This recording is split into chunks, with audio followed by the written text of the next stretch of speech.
Talk about indoor skiing.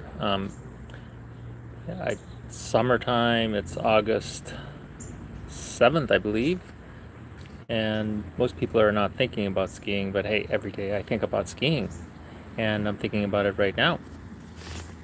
There are not a lot of options during the summer. In fact, I believe the place that I go in, New Jersey, Big Snow at American Dream, is the only indoor skiing facility in the northern hemisphere. So it's it's a rarity to be able to go there and do this. So I want to talk about it, kind of review it today, and also talk about other options one has. First, if you're an avid skier, you should be working out for the season anyway. I mean, there's a lot of options. Rollerblading is one, cycling is another, any kind of leg work, taking care of your core, make sure that you're in good shape. Skiing requires strength in a variety of different parts of your body. I cycle a lot. I did my rollerblading last year, but I preferred cycling and I wanted to rollerblade because I didn't want to cycle at the time. And now I'm back to cycling and having a good time doing it. So it's all about the leg strength and the ability to build what you need for those times when you really need to dig down when you're skiing. And skiing is primarily leg work, but there's a lot of core as well. So, Big Snow. I go there regularly, but it's become more and more difficult lately as more people discover it and start using it. Finding times that are good to go where the snow is actually okay is difficult. Last three times I went, there were large groups of kids there. First day there was 60, and I thought, oh my God, 60 kids, this is horrible. Well, the next time I went, there was 200, and the last time I went, there was over 200, maybe even close to 300 students there. They were some part of some kind of a camp. Now, fortunately, the last two times I went, they were primarily focusing on doing things like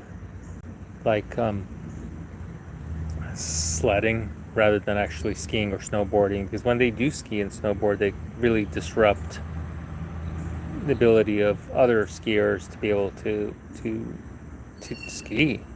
I mean, a lot of times what they'll do is they'll straight line. Straight lining means you just put your skis on and go straight downhill and hope for the best, which is obviously not part of skiing. It's dangerous for the skier.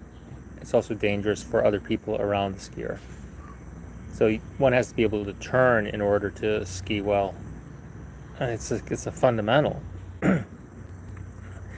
So last few times I've gone, I've had this issue where there have been too many kids there, and these kids are also not necessarily, I don't know how to say it, they haven't necessarily behaved well within our locker room. In the locker room, well, we have lockers for people, right? You're supposed to put your equipment away. Well, these kids, I mean, there's like 200 kids in the locker room. There was a woman with a bullhorn trying to manage them. I mean, look, you pay good money to go to this place, right? To go to Big Snow, and you go and people are like, there's a bullhorn being yelled at, at kids. I mean, look, I know you have to control your kids, but that's not, what Big Snow is about. It's not just about those kids.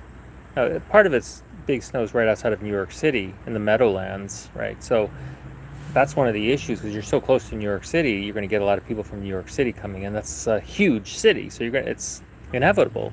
And when it's hot outside, people bring kids in there to cool off. That makes sense, and I'm really happy about that.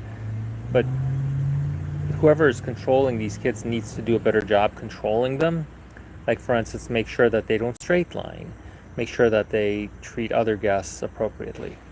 So that's been an issue. Like, three times in a row, I try to pick different dates where I'm not going to interact with all these kids and maybe get some peace to practice, but it hasn't worked out for me recently. It's just, I tried Monday, I tried Wednesday, I tried Tuesday, and every time, boom, boom, boom, I had these large groups of kids there. The other issue is that because it's the only type venue in the northern hemisphere in the United States, I mean the Americas, to North America, I should say, because it's the only such place. You get a lot of ski teams that go there to train, which is awesome. I mean, I understand. I wish I had a ski team that would have that kind of money, or at least would try to rent out the place for themselves. And when they rent these places out, they do so in the morning. And I'm more of a morning skier anyway. I'd rather be there in the morning. However, what happened the last time I was there, the the teams that were training, they rutted the place so bad that it was like there was no way you could train. I mean, you could ski and learn how to deal with obstacles and stuff, but there were such big ruts in there. I felt like I could have buried my car in some of the ruts, and I don't know how big snow can deal with that. I would suggest if you're going to have somebody in the morning before you open up to the public, it's open to the public on weekdays at 1 o'clock in the afternoon. So if you say you have a group from 9 to 12, use that 1 hour to regroom the trail. I mean, how hard is that? I understand that's not probably something that they want to do, but if you're going to have customers traveling like up to 2 hours, 3 hours to go there, only to be greeted by crappy snow conditions or kids everywhere, it's crazy. So I'd rather have some knowledge of what's going on. Now, I know that Big Snow doesn't tell us that for different reasons. They probably want us to still come. But we'll still come. I mean, this is the only place in North America like this. Of course we're going to come. But at least we can plan our trips based on when others are there. Like if I know there's a group of 200 kids there, I'm not going to go. What's happened in some cases, I've driven up and then I decided, I'm not going to deal with those kids, and I put my skis back in the car.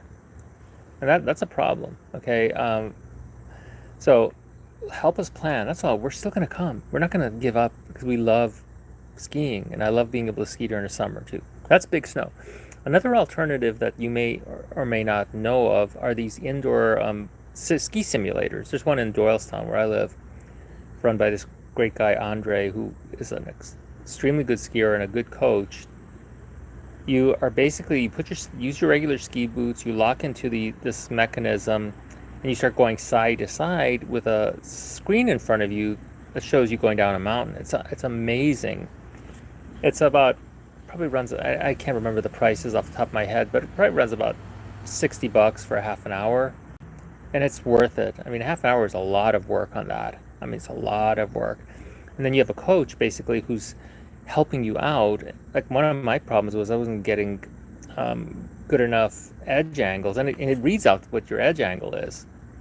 It's amazing, and you learn how to kind of sit when you're turning. So one of the things that we say when you're making a turn, like say you're in your inside ski, it's like you're sitting on a bar stool, right? That because you want the upper body upright.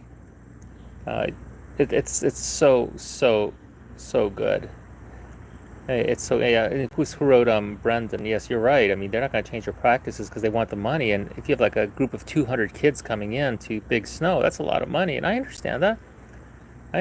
But if you told us, or at least maybe had it on Facebook or something, where you could figure out what's going on a day, I could just replan. I say, I'll still come. You're still going to get my money.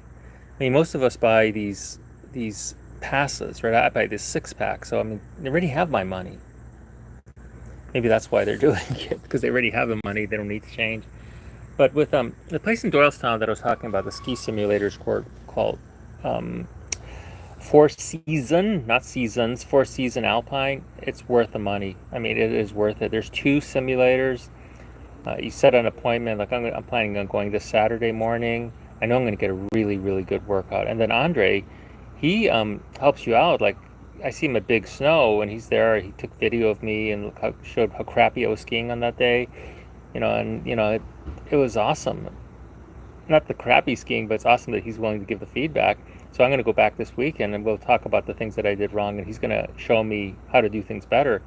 Like for instance, one of the things he does is he sticks one of those exercise balls in between my knees to make sure that my knees are separated correctly. Or it has you hold poles, make sure that your shoulders don't dip in the wrong direction. You're trying to keep your shoulders level as you're carving. I mean, it's amazing. It's worth every penny. I know he has different options. Like you can buy a 5-pack. I believe it was like $315 for 5. and then you can buy 10 sessions. It's worth it. I mean, if you also have 15-minute trial period where you can buy a 15-minute slot and see if you like it, so before you invest money in it. But if you're a real skier, and they have snowboarding too, by the way, if you're a real slider, skier or snowboarder, you should go. It's worth every penny. I don't know if there's another one around here. I know this is the only one, I believe, in Pennsylvania. So people come to him from all over, ski teams, professionals. It rocks. So I'd recommend that. So those are the things that I do during the summer to keep in shape, and continue going to Big Snow and hope for the best when I get there, and go to Andre's Four Seasons to get the indoor training, and cycling to keep my legs in shape for the season. Thanks for joining this Rodcast, and talk to you later. Bye.